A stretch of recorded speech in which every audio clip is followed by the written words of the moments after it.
Hayaan mong sabihin ko sa iyo ang isang bagay na hindi sinasabi ng iba. Hindi ito tungkol sa pagiging guwapo, mayaman o matalino. Kung gusto mong mahulog sa iyo ang kahit sinong babae, kailangan mong matutunang pangasiwaan ang sarili mo muna. At ito ang katotohanan. Karamihan sa mga lalaki pumapalpak dito. Kalimutan mo na lahat ng sinabi sa iyo tungkol sa pagdidate. Hindi ito tungkol sa mamahaling regalo o sa pag-aasta gaya ng lalaki sa magasin. Ang tunay na nakakaakit sa mga babae ay ang emosyonal mong lakas, ang kakayahan mong manatiling kalmado, buo at hindi matitinag. At maniwala ka, kung hindi mo ito makuha ng tama, walang pick-up line o confidence tip ang makakatulong sa iyo. Sa totoo lang, baka lalo ka pang mapahamak. Kung minsan mo nang naramdaman na hindi ka pinapansin, tinatanggihan o hindi ka napapansin ng mga babae, ito ang dahilan. May nakikita silang wala ka, hindi mo kontrolado ang sarili mo, kaya sila lumalayo. Pero heto ang magandang balita. Sa pamamagitan ng ilang simpleng prinsipyo ng Stoicism, gugustuhin ka niya kahit hindi ka magsikap. Hindi lang ito basta dating tip. Ito ang sikreto para mabuksan ang puso niya. At nagsisimula ito sa iyo, hindi sa kanya, hindi sa gusto niya, kundi sa pagmaster mo sa sarili mong isipan, emosyon, at kung paano ka nagpapakita sa mundo. Handa ka na bang manalo sa larong ito? Tara't simulan na natin. Heto ang realidad. Niloko ang karamihan sa mga lalaki tungkol sa kung ano talaga ang nakakaakit sa mga babae.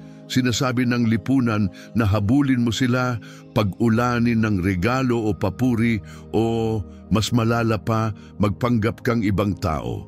At pagkatapos, magtataka ka kung bakit hindi siya interesado, bakit bigla na lang siyang nawala, o kung bakit hindi gumagana ang lahat ng ginagawa mo. Hayaan mong sabihin ko ito ng direkta, mali ang paraan mo. Tinuruan kang ang pagdidate ay parang laro kung saan kailangan mong mapansin ka niya. Pero heto ang totoo, habang mas pinipilit mong mapanalunan siya, lalo mong nawawala ang sarili mo at nararamdaman niya yon. Ramdam ng mga babae kapag hindi ka totoo. At habang mas sinusubukan mong i-impress siya, lalo siyang lumalayo. Panahon na para itigil ang paghabol at simulan ang pag-akit. At ang tanging paraan para tunay na maakit siya ay ang pagmaster sa sarili mo. May itatanong ako, kailan ka huling nakaramdam na talagang kontrolado mo ang emosyon mo, ang isipan mo o ang mga kilos mo? Kung katulad ka ng karamihan sa mga lalaki, malamang ay palagi kang reaksyon lang sa paligid mo, sa mood niya, sa mga sinasabi niya, sa mga sinusubok niya. Pero paano kung sabihin ko sa iyo na ang sikreto para hindi lang makuha ang atensyon niya kundi mapanatili ito ay ang pagiging matatag sa loob, ang emosyonal na hindi matitinag, hindi ito panloloko. Isa itong pilosopiyang libu-libong taon na Stoicism. Maaaring nagtataka ka, ano naman ang kinalaman ng sinaunang pilosopiya sa pagdidate? Lahat. Ang Stoicism ay hindi tungkol sa pagtitimpi ng emosyon o pagiging parang robot. Ito ay tungkol sa pagmaster ng mga emosyon mo. Kapag hindi ka na reaktibo sa lahat ng bagay, kapag kaya mong manatiling kalmado at buo, anuman ang nangyayari, doon ka niya napapansin. Hindi ang lalaking pakul o laging nagpapatawa, kundi ang lalaking grounded, alam kung sino siya, at hindi naghahanap ng pag-apruba. Isipin mo ito, pumasok ka sa kahit anong sitwasyon, unang date man o seryosong relasyon na may taglay na kalmadong kumpiyansa na nagpaparamdam ng seguridad sa kanya. Habang ang ibang lalaki ay nanginginig at nauutal sa pagsasalita, pinipilit siyang patawanin o magpasikat, ikaw nandyan lang, relax lang, hindi naghahanap ng validation, kundi basta andyan ka lang, buo. Yan ang tunay na lakas. Yan ang tumatatak sa isipan niya. Heto ang isang malaking katotohanan na ayaw pag-usapan ng karamihan. Ayaw ng babae na hinahabol.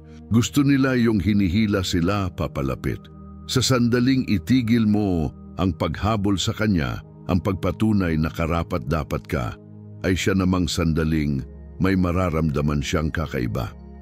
Naintriga siya, naging curious siya, at higit sa lahat nagsimula siyang maghangad sa iyo. Bakit? Dahil ipinapakita mo sa kanya ang bagay na hindi kayang ipakita ng 99% ng ibang lalaki. Ang self-control at stoicism ang mga lihim na sandata na hindi mo alam na kailangan mo. Hindi ito tungkol sa panlilinlang o mga taktika. Ito ay tungkol sa pagiging uri ng lalaking natural na kaakit-akit. Hindi dahil sa sinasabi o ginagawa mo, kundi dahil sa kung sino ka. Kapag na-master mo ito, lahat magbabago. Titigil ka sa kakaisip ng susunod mong galaw. Titigil ka sa pagpapa-impress at sisimulan mong maging ang lalaking siya ang humahabol. At alam mo ba? Hindi ito mahirap. Kapag naintindihan mo na ang mga prinsipyo ng Stoicism at kung paano ito isa sa buhay, hindi lang ang buhay pag-ibig mo ang magbabago, kundi pati ang lahat. Relasyon, karera at ang buong pananaw mo sa mundo, lahat gumaganda. Kaya kung handa ka ng matutunan kung paano maging uri ng lalaking hindi kailangan humingi ng atensyon, pero kusa itong nakukuha, simulan na natin. Mga salitang tumatagos sa kaibuturan. Ngayong naiintindihan mo na ang kapangyarihan ng Stoicism, pag-usapan natin ang isa sa mga pinaka-nami-misinterpret na aspeto ng atraksyon, mga salita. Maraming lalaki ang iniisip na kailangan nila ng matalinong banat o nakakatawang sagot para makuha ang atensyon ng babae, pero sasabihin, ko na ngayon pa lang, mali yan. Hindi ito tungkol sa pagiging clever o nakakatawa. Ito ay tungkol sa pagsasabi ng tamang bagay, sa tamang oras, sa paraang konektado sa mas malalim na antas. Hayaan mong ipaliwanag ko, palagi nang naririnig ng mga babae ang mga papuri gaya ng ang ganda mo o ang hot mo. Hindi na ito pumapasok sa isipan niya dahil milyon beses na niya itong narinig. Immune na siya rito. Pero alam mo ba kung ano ang bihira niyang marinig? Tunay na papuri, yung tungkol sa kung sino siya, hindi lang sa itsura niya. Hakbang 1, gamitin ang pangalan niya sa usapan. Simple man itong pakinggan. Pero maniwala ka, isa ito sa pinakamakapangyarihang bagay na magagawa mo. Kapag binabanggit mo ang pangalan niya habang kayo'y nag-uusap, may natatamaan itong malalim sa isip niya. Napaparamdam mo sa kanyang kinikilala siya, natatangi siya at mahalaga siya. Pero huwag mo itong sosobrahan. Ayaw mong banggitin ang pangalan niya sa bawat pangungusap. Magmumukhang pilit, gamitin ito ng strategically. Ipasok ito sa mga tamang sandali. Gaya ng kapag nagbibigay ka ng totoo at taus-pusong papuri. Mapaparamdam mo sa kanya na siya lang ang taong nandun sa paligid. Hakbang 2, purihin siya sa paraang hindi pa niyang narinig mula sa iba karamihan. Sa mga lalaki ay nakatuon lang sa pisikal na anyo dahil madali iyon. Pero kung gusto mong tumatak at maging kakaiba, purihin mo ang kanyang isipan, talino at pagkatao. Kapag nagkwento siya tungkol sa isang bagay na mahalaga sa kanya, huwag ka lang basta tumango o ngumiti, ipakita mong tunay kang nakikinig. Sabihin mo ang isang bagay tulad ng, gusto ko kung gaano ka ka-passionate tungkol dito, bihira na ang taong malalim kung mag-isip tulad mo. Ang ganitong papuri ay hindi lang basta nakakakilig, ipinaparamdam nito sa kanya na tunay siyang nakikita at nauunawaan, at yan ang talagang hinahanap ng karamihan sa babae. Gusto nilang maramdaman na espesyal sila, pero hindi sa mababaw o panlabas na paraan. Gusto nilang makita mong nakikita mo sila kung sino talaga sila, lampas sa anyo o itsura. Dito maraming lalaki ang pumapalya. Abala sila sa pagpapatawa o sa pagyayabang ng mga kwento tungkol sa sarili nila. Pero ikaw, iba ka.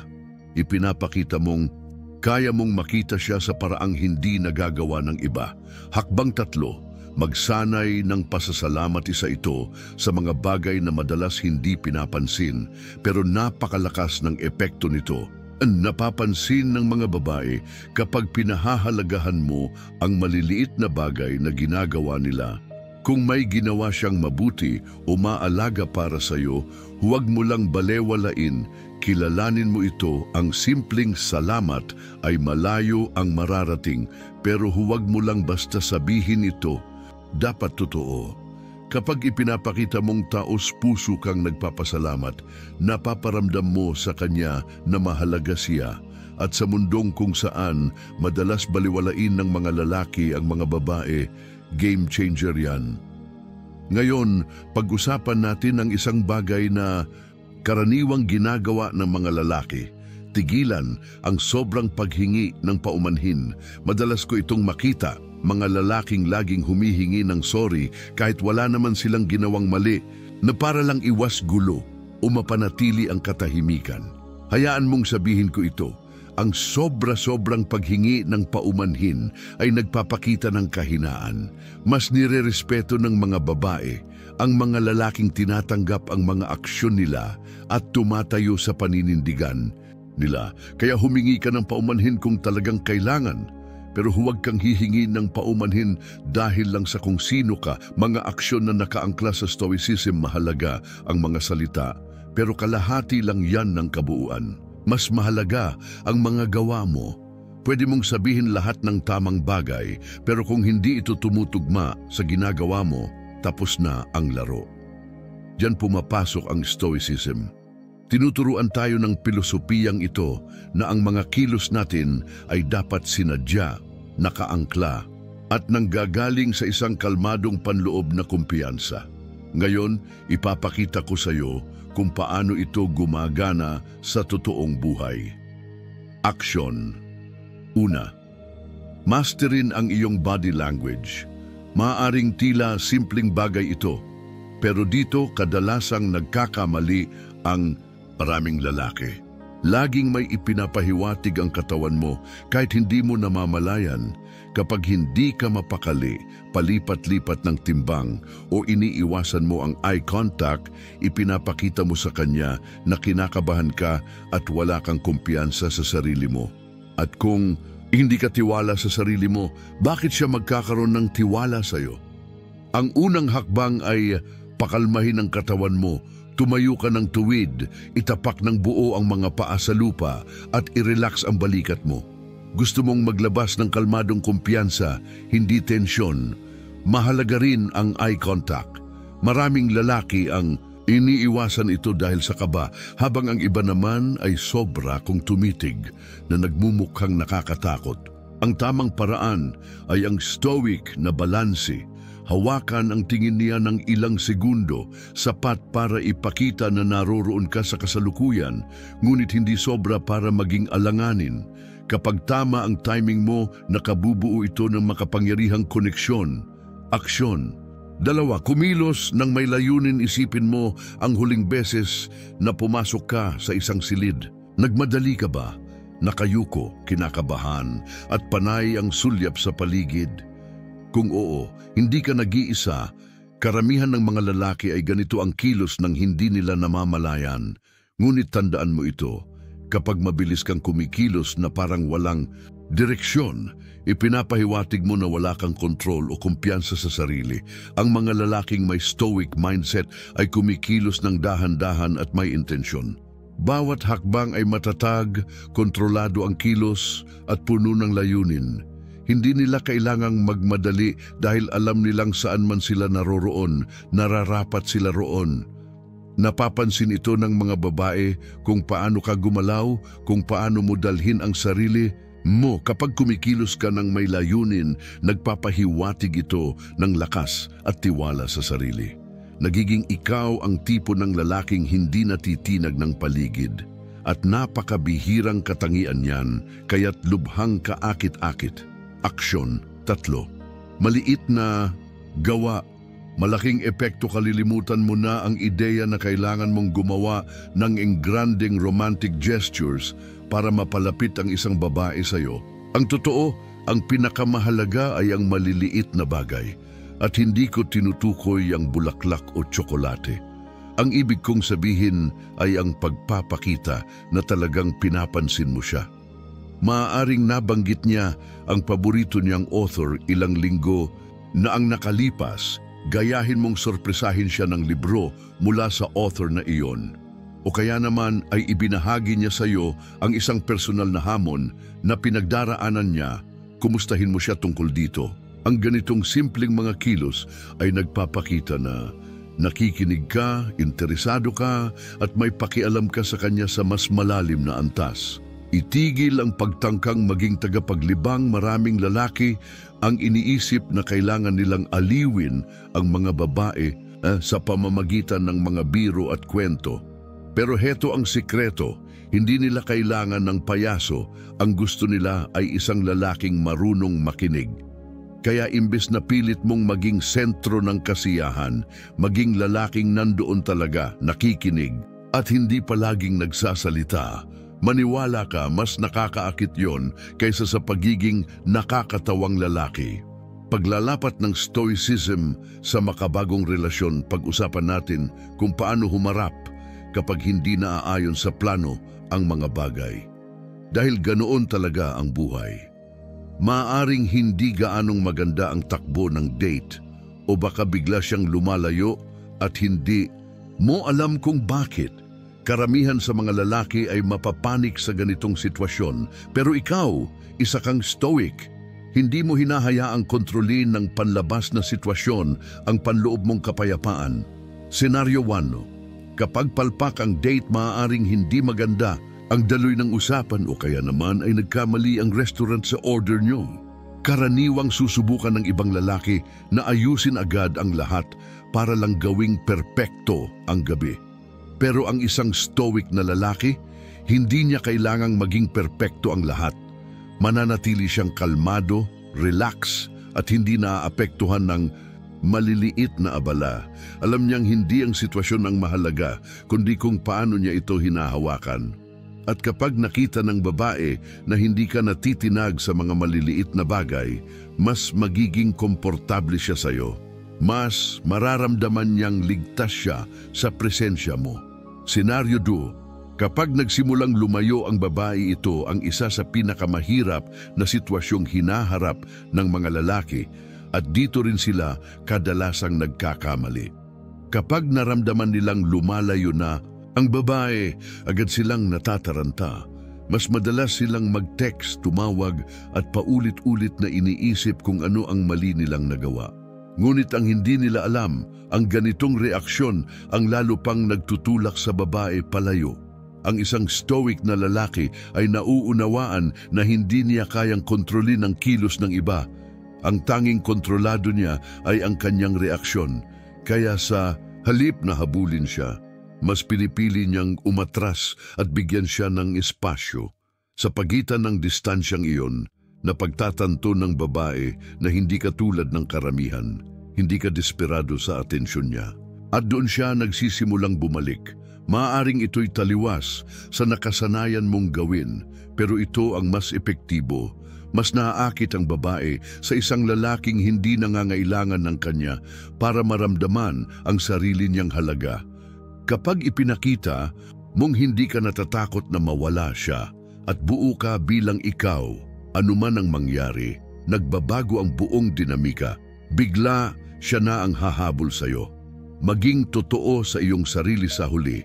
Walang saysay ang lahat ng ito kung hindi ka tapat sa sarili. Marahil ilang beses mo na itong narinig, pero heto ang paliwanag.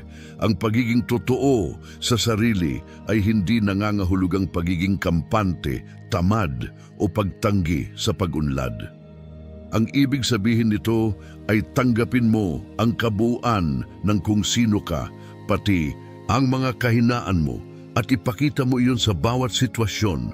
Tigilan mo na ang pagtangkang maging lalaking sa tingin mo'y gusto niya. Sa halip, maging pinakamahusay na bersyon ng sarili mo at pagkatiwalaan mong ang tamang babae ay maaakit sa iyo dahil doon.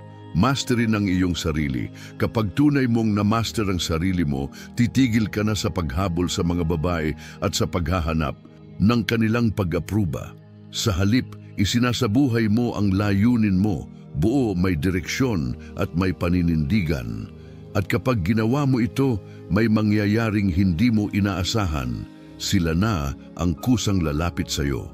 Hindi dahil sa kung ano ang sinasabi mo o ginagawa mo, kundi dahil sa kung sino ka talaga. Panghuling mensahe, tigilan mo ang paghabol. Tigilan mo ang pagpapasikat. Tigilan mo ang pakikilaro. Sa halip, maging uri ng lalaking natural na ina-attract ang lahat ng gusto niya dahil una niyang natutunang i-master ang sarili niya. Maging kalmado sa gitna ng kaguluhan. Maging bato na sandigan ng iba. At panoorin mong unti-unting magbago ang buong buhay mo, ang mga relasyon mo, ang karera mo, lahat. Nasa kamay mo na ang susi para mabuksan ang puso niya. Hindi ito tungkol sa mga pa-cute o linya sa pelikula. Ito ay tungkol sa pagmaster mo sa sarili mo. Gamitin mo ang natutunan mo, isabuhay mo ito, at masdan mong unti-unting lumapit sa iyo ang lahat ng gusto mo sa buhay. Kung handa ka nang dalhin ito sa mas mataas na antas, mag-subscribe ka na ngayon at sama-sama nating buuin ang klase ng buhay at mga relasyong tunay na nararapat para sa iyo.